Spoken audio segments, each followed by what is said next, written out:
Hey everybody, this is Robbie Straczynski here for PokerUpdate.com. We're here with Liv Boeree at the PokerStars Caribbean Adventure 2016. Liv, thanks so much for your time. Thank you. And for being with us. How you doing? Excellent. You know, I understand that you were just playing some heads up for rolls and you beat somebody over there, right? Yeah, I played quite a few little matches, and I feel bad because it's a free roll for them. Right. What exactly is heads up for rolls? People who aren't here, yeah, what does that mean? It's just a fun and activity people can sign up to do, and they get to play against team pros in some heads up hyper turbos, and if they win, then they win money, and if they lose, then they don't lose any money. I see. And what about you? If you win, you just nothing. feel bad. Exactly. If I win, I just feel bad. So it's difficult. They're like, we only have a limited amount of funds, so please, do try. I'm like, try of to course. beat. But at the same time, I feel bad. I sucked out on a guy in one hand. I was like, I'm sorry. Right. But one dude won $500. So Nice. Off you or somebody else? Off me. Oh, you're the $500 level. Well, yeah, it was like if you win 5 in a row, then you win $500. I see. Very nice. Good for him. Okay. So, what are you looking forward to? The year's New Year's 2016. When it comes to poker, what is going to be like the highlight of your calendar this year? If it's not the PCA, of course. It's hard to know yet. I mean, it's hard to sort of estimate, to say what my highlight's going to be until I've been through the year and then looking back. And it's easier to look back and pick out a highlight. But what am I looking forward to, I guess? Yeah. I mean, I love the PCA. It really is one of my favourite stops. I always have such a good time here. There's no other poker stop really like it that has so much sun and sea, and the sort of social aspect of it's really good. And so obviously this, and then what else? I'm off to Aussie Millions next. Nice. I love Australia so much. Right. So the weather's pretty decent there as well this time of year. Exactly. Perpetual summer. Just southern hemisphere and winter, and vice versa. Very nice. Some of that. Okay, cool. Okay, well, you're no stranger to major EPT victories. Your landmark victory where I guess you came on the map was EPT San Remo, right, in 2010. What is it like to have competed at an event like that and succeeded for the very first time? I'm sure, a lot of people in our audience, they're not necessarily like the grinders doing it day in and day out, but they're weekend warriors. And, they're probably curious of wow, to have a breakthrough victory. What's that like? Can you describe it? Yeah. It's... I mean, because you've been trying for a very long time, obviously, and then finally... Yeah, I mean, I was fairly new on the scene anyway, so it definitely took me by surprise. You didn't expect to win? I mean, no, it's very unlikely to ever win any given tournament, because obviously there's the mathematics of it, but it was... I had a lot of confidence back then, perhaps, an excessive amount of confidence for my actual relative skill level, but that said, I still didn't expect to win one that soon, and especially not one of that size. Right. It was a really big one. Right. So, I was really, really lucky girl, and it was incredible. An absolutely incredible week. That's very cool. All right. We'll go another one here. Different direction. Reg, right? Reg. That is a charity. It's called Raising for Effective Giving. It's, I guess, one of the more popular poker charities these days. You are a founder, I believe, of Reg. And why don't you tell our viewers what exactly Reg is about? It stands for Raising for Effective Giving. And it's built upon the sort of philosophy known as effective altruism, which is about doing good, raising money for charity, but in the most effective way. So some charities are significantly more effective in reducing suffering than others. And generally, when one is wanting to do something charitable, that's your goal, right? Is to reduce suffering. Right, and it's hard to know which one is. Not that one is more important or less important, but like you said, if you only have a certain amount of dollars, I guess, or pounds or euros. Yeah, right. There's one only ever has finite amount of funds that they can give, and so it's very, very important that you actually, make sure you give to the place where it's going to have the biggest impact. And so what we're doing, we are raising money for a handful of very specific, highly effective charities. And who's we? Us at Reg. Okay. Anyone else that maybe our audience would know? Yeah. Well, poker players that sort of are the co-founders. Igor Koganov, my partner. Yeah. Philip Grusom, one of the German superstars. The monsters, right? Yeah. Sure, yeah. Stefan Huber, who's a Swiss cash game player. Well, it's like a UN of poker players who are just deciding. That's really cool. It's done, it's taken off way more than actually I ever anticipated. I was so thrilled with just the uptake from the poker community and the sport. Well, that's actually my next question is, like, would you say in terms of, like, the poker community, is it a charity which is specifically meant for people who are playing, like, the high-stakes cash games and winning, gajillions of dollars out there? Or can, your regular home game heroes also donate, like, $20 here? Absolutely. Yeah? Yeah, I mean, it's not all about who can give the most and so on. Not at all. I mean, some people are going to be able to give more than others, but it's more about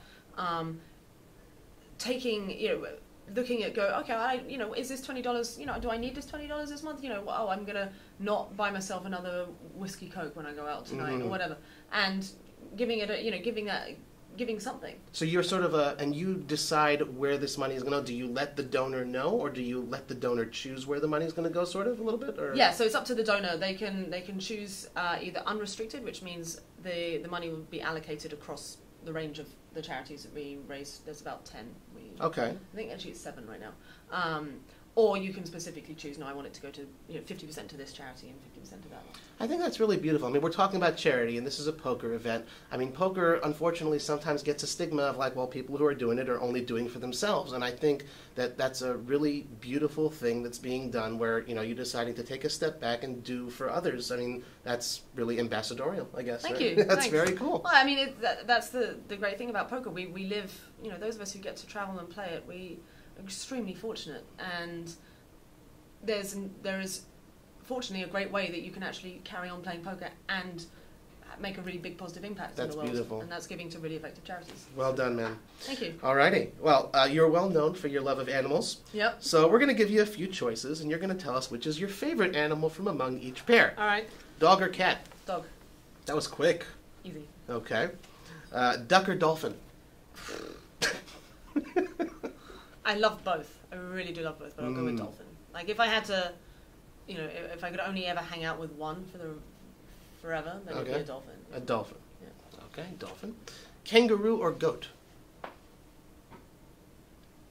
Kangaroo, I think. Goats are really fun. Goats are hilarious. What's fun about them? They're crazy. They're some of my favorite videos on YouTube. You Google, like, goats making weird noises. They're hilarious. They do such strange things. And nonetheless, kangaroo. Yeah, because kangaroos are just so cool. And I got to meet and hang out with some in Australia last year. I see. I have a picture of me posing with one. You think they remember you? No. I highly doubt it. But they're just really nice animals too. Okay. Interesting. Interesting choices, Liv. Okay. What are your poker goals at this point in your career? You've obviously accomplished a ton. You're a PokerStars pro. You got your whole life in front of you. What do you want to accomplish at the felt? And, how could that perhaps relate to, our audience out there who aren't necessarily the high-stakes players? Let's answer the first part first. Sorry, it's a complicated question. Yeah, my goals, I mean, the obvious ones are win a couple more big tournaments. Right. I mean, bracelet? Yeah, I'd love to win a bracelet. Okay. I'd love to win, another EPT. I'd love to be another double EPT winner. Mm-hmm. So yeah, those are sort of the standard answers. Okay. But beyond that, my goal would be to become to be able to really feel on an even footing with some of the top players, the top MTT players, in, like, these high rollers. I've played a few of these high rollers now, and I feel like I can hold my own, but at the same time, I know that there are players that, there'll be a number of players at any given table that are actually significantly better than me. And it's always a great learning experience to play against them. But I would love, for a personal goal for myself, to be able to sit there and go, I'm at least equal and or better than these world greats. Would you say that that's something that one of our weekend warriors out there should also aspire to, or just sort of like, be cool, I'm the best in my game and that's enough for me, or always, like, look up as well? I think it's good to do a combination of both. I think it's good to have... Very safe answer there. Well, it's true. I mean, it's true. It's impossible to give, like, a general advice to, because one person, like, their goal might be to be the number one MTT player in the world. Gotcha. And in that case, then, yeah, you should really go for it if that's your true goal. But if your goal is to crush your home games and have fun and maybe come and play some tournaments now and then, well, then put in as much effort in as the results you would want to achieve, I guess. Do you play in a home game? No. No? Have you ever played in a home game? Oh, yeah. And do you enjoy it? Yeah, it was very good fun. What's the most fun about a home game versus, let's say, a dealer game, with the whole, PokerStars and branding, all that stuff? What's fun about do whatever you want. What do you mean? Like what? What's one thing you do to home game? Ridiculous rules. Like follow the queen, deuces wild. All those that sort of thing. I mean, do a shot of tequila if you get bluffed, or I don't know, wherever, however your mind wants to go with it. You know, there's always. Sounds like a home game I'd like to attend. Perhaps that sounds very interesting. Okay, so last question is, like you said, you know, there's plenty to do. It's outside of interviews like these, and outside of at the felt playing and stuff like that. What do you do for fun here on Paradise Island in the Bahamas? I guess the main thing is enjoy the water park. I love all the slides and the lazy river that's not lazy at all. It's like river rapids that try and knock you out of your tube. Get like a big group of friends, take some beers and go and do that. That's one of my favorite activities. Yeah, I could see a lot of people wanting to do something. Yeah, I mean, I actually gambled. I never ever gambled in the pit. In the pit. Oh Lord! Last night. What did we play? Roulette. We played some craps. Craps. Because I've never really played craps before, and it is actually extraordinarily fun when you get a roll going. So there was a bit of that last night, and then, I mean that's the thing about this resort. There's a club. There's a couple of clubs. Mm-hmm. There's restaurants. There's nightlife. So you're not lacking for options. Exactly. There's a lot to do. It's a good place to hold a poker tournament. It certainly is. Yeah. We're gonna throw away the script. And we're going to ask you to pick a question from a hat. And kindly read it to our audience here at PokerUpdate.com. Worst television theme song ever. I don't really watch that much TV. You're allowed to take a lifeline or another question. Yeah, I can't think of anything. Yeah, another question. All right, one second. Let's put that away. Here we go. Okay, who's your favorite Disney princess?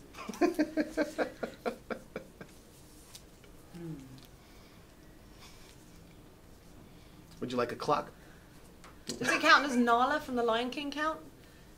Well, because of the animal thing. Well, yeah, I know. That was my favorite Disney film. Uh-huh. And, I mean, she is kind of a princess, right? That is certainly the most unique answer I could have expected. I mean, Princess Jasmine was all right in Aladdin. She had some, like, sass about her. Mm-hmm. Belle from Beauty and the Beast was a bit feeble. Uh-huh. She was okay. She was very beautiful. Feeble. That's a good one. What other ones were there? I never saw Pocahontas, but I heard she was great. I see. I like the female protagonists that are well, we'll go with Nala empowered. For final answer in Lion King. Nala. Nala, final answer. And you heard it here first at PokerUpdate.com. Again, this is Liv Boeree. Thank you very much for spending time with us here at PokerUpdate.com at the PokerStars Caribbean Adventure 2016.